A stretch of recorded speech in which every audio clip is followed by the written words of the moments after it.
Guys, remember, we are here to help Tom, okay?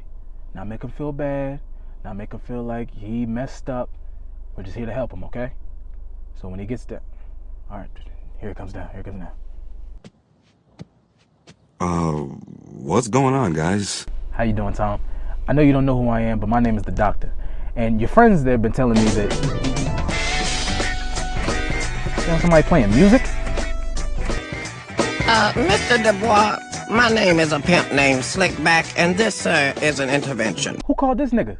An intervention? Well, actually, Tom, what we wanted to talk to you today about was... We think that... Your friends have reason to believe that you are suffering from chronic bitch dependency, Mr. Dubois. May I call you Tom? Is he fucking serious? Is this some kind of joke? Tom, bitch dependency is no laughing matter. Addiction to a bitch can fuck with your friends, your health, and scary enough, even your money. It's a disease, Tom. Look, Mr. A Pimp named Slickback. No need for the mister. I don't think I need any help from someone like you. And by someone like me, you mean a pimp? A bad guy? No, relax. I don't think that Tom meant it like that. Look, I'm not trying to insult you. I just don't approve of what you people do to women. Oh, so I'm wrong. So I'm messed up. Well, which one of us is the one missing a bitch, Tom? You don't see me running around looking for a bitch. I know where all my bitches are, thank you very much. Look, let me just take it from here. All right?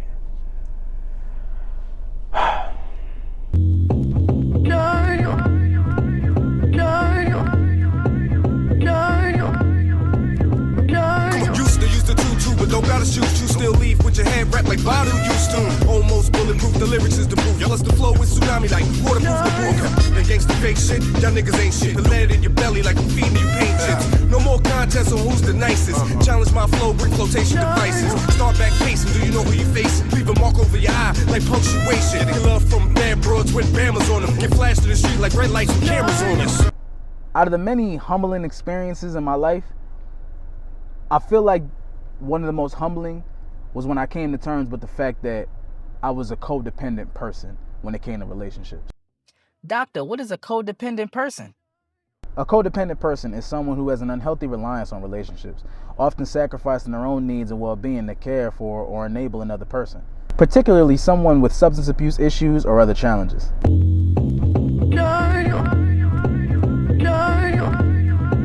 When I was younger, and just starting to get into dating, I noticed that I found the most happiness in making other people happy. And the thing is, there's nothing wrong with that. It's just that I was doing it to the detriment of my own mental, to my own well-being. You know what I mean? People pleasing to the point where you're pleasing everybody but yourself. That's what's called self-sacrifice. You are literally sacrificing your heart, your well-being, your mental health, just to make sure someone else's heart, well-being, and mental health is just the best that it can be. You spend time giving people advice when you know damn well you have things to figure out that you still haven't figured out. You give people money knowing damn well you got bills coming up. You'll sacrifice the time that you were probably going to spend doing something that you really wanted to do to go spend time with somebody if it meant that they won't feel lonely.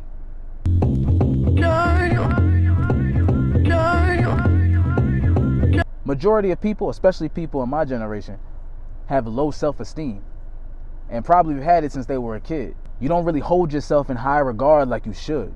You know what I mean? You don't carry this confidence that you as an individual are the shit. And then having low self-esteem, you start to carry this belief that the only thing that makes your life worth a damn is the care that you put into others. Like imagine a caretaker in an old people's home, right? Imagine that person. They go to work every day. You know what I mean? They gotta wipe poop out of somebody's butt. They gotta change a older person's diaper. They have to care for this human being. Now imagine them thinking that everything that they do for this individual is the only thing that makes their life worth a damn. The only purpose that they have on this earth is to care for this person. Imagine that, but with your partner.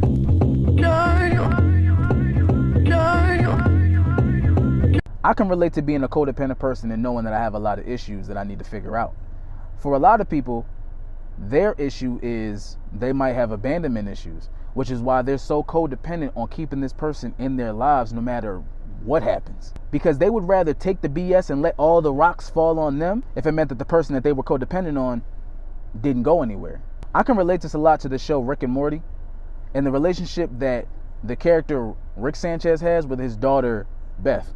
Since coming into their lives, Rick has put the Smith family through hell. He's subjected them to all types of nightmarish adventures and PTSD and trauma that you can't even imagine. But even in knowing the danger that comes with her father, Beth continues to allow him to put her family in jeopardy to the point where she's even allowed Rick to come in between her marriage just because she didn't want him to leave. Okay, so let me get this straight. For the rest of your lives, no matter how much it hurts you, no matter how much it destroys our children's futures, we're gonna do whatever Rick wants, whenever he wants? Yes! Why? Because I don't want him to leave again, you dumb asshole! Are we ever going to stop paying for indulging your father, our children, our planet, our jobs? Is there anything left to lose? Just each other, and I'll never let you go, and I'm so sorry I ever did this to us. Guess who dismantled the government? Please don't leave me again. I never will, baby. Beth, it's him or me.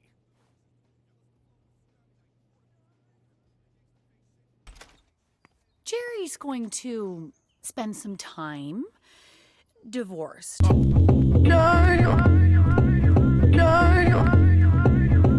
The thing about people who are codependent on their partner or whoever they're codependent on, they see the BS that their partner puts them through. They see all the wrong things. They see every which way that this relationship can go wrong and how bad of a person they're actually with. It's just they're not going to say anything. They're not going to bring it up in a conversation because they know for a fact that if I bring this up in a conversation, it's going to spark an argument that they're not trying to get into, or it's going to cause their partner to threaten to leave, which they know is the last thing that their partner wants. So the codependent person bottles up their feelings, doesn't speak on it, doesn't say anything about it, and a lot of times it comes out in stressful grunts or sad faces that their partner never acknowledges. But this is all in the codependent person's way of avoiding conflict. I don't share my emotions, I don't share my disapproval, no conflict.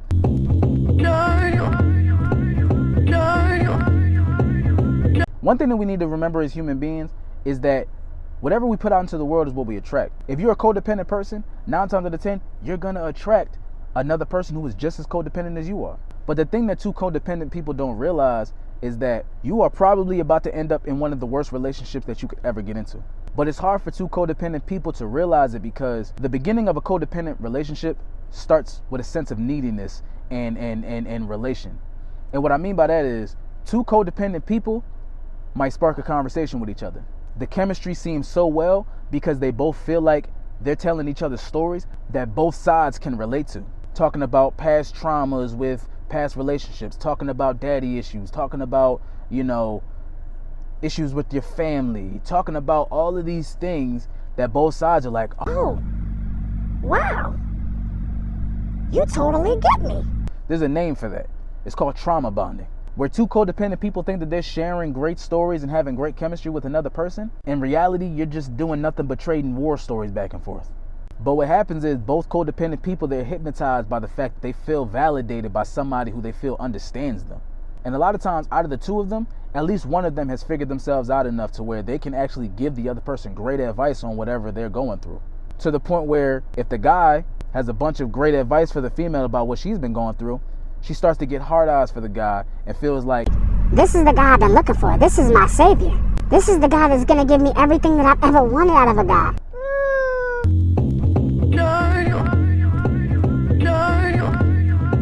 Like I've already stated, because of the way that two codependent people might be able to relate to each other, the relationship starts out well. You know what I mean? It starts out real amazing, dates, sex, fairy tale type shit. That's until both of their codependent energies clash. Every time there's an argument, one person doesn't want to talk at all. While the other person, they want to talk and start an argument. While the other person just does not want to compete in. So then after a while, this back and forth, they kind of get into this phase where they're in a relationship even when they're not.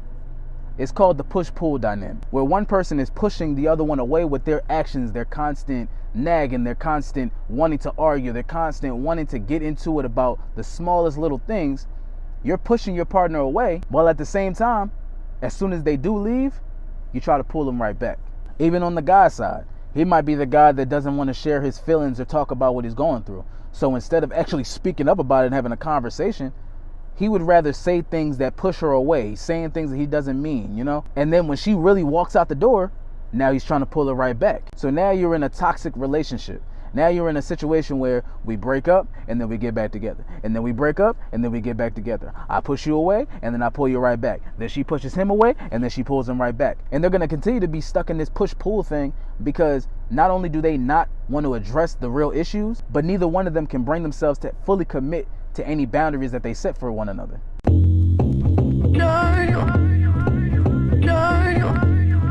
And this part doesn't belong to any one gender. The guy can do this or the girl can do this. I've been on both sides of it. Knowing that 9 times out of 10, eventually they're going to come back together anyway. One of the partners, they start to take notice of that, to the point where they start to become narcissistic and they start to take advantage of their partner's codependency. No matter how many conversations, no matter how many arguments, no matter how many times he says or she says that they're going to change, they know that 9 times out of 10, even if I don't, you're not really going anywhere.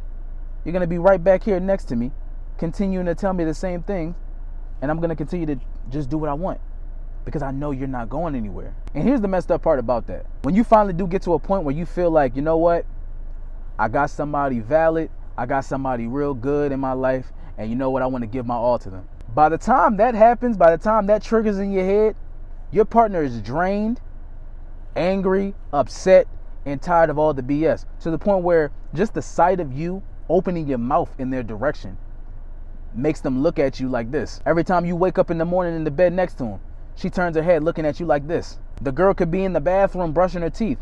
He walks in the bathroom shaking his head looking at her like this. Two people who are in a toxic, codependent relationship where nothing is getting solved, nothing is getting fixed, and you start to feel like you're stuck with this person, that causes resentment. And unfortunately, a lot of times it causes physical, mental, and verbal abuse, to the point where you now feel trapped in a relationship with somebody that you hate. It's just this person that you hate, you feel like it's your job to take care of them because they're going through something. It's your job to be with them because they're the only thing that brings your life purpose. You need to stay with them because they're the only person that truly understands you and truly validates you.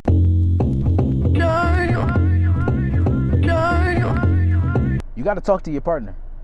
Y'all got to figure this thing out together. Y'all got to figure out the root of the problem. To the guy, you need to figure out what triggers your girl. To the girl, you need to figure out what triggers your guy. You guys need to talk. Now, my personal opinion, if I could actually give some advice, do I recommend two codependent people who have gone through it for months, years, do I recommend them staying together? No. I can speak from experience and say that two codependent people need to separate in order to be better. And I'm not talking about be better in a relationship. I'm talking about be better as individuals. See, the thing about codependent people is they're reliant on another person. That's not a good thing. The relationship between a mother and a son, or a mother and her child, period, is you need me and I'm going to teach you to one day not need me. The fact that you are reliant on another person that's not your parent, you're relying on somebody else to give you a sense of purpose, to the point where you're saying you need them.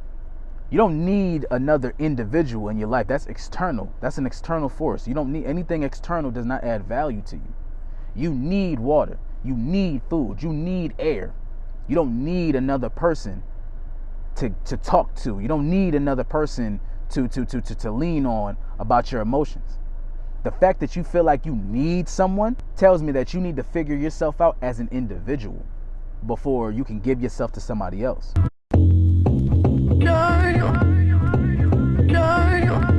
When I got out of my codependent relationship and I was on my own and I stepped away from a bunch of people, I didn't even realize I was doing it.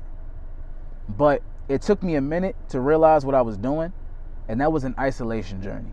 For me, an isolation journey is a necessity for anybody that's just going through a breakup from a codependent relationship. Because the thing is, when you break up from this person that you claim that you needed, you start to feel empty.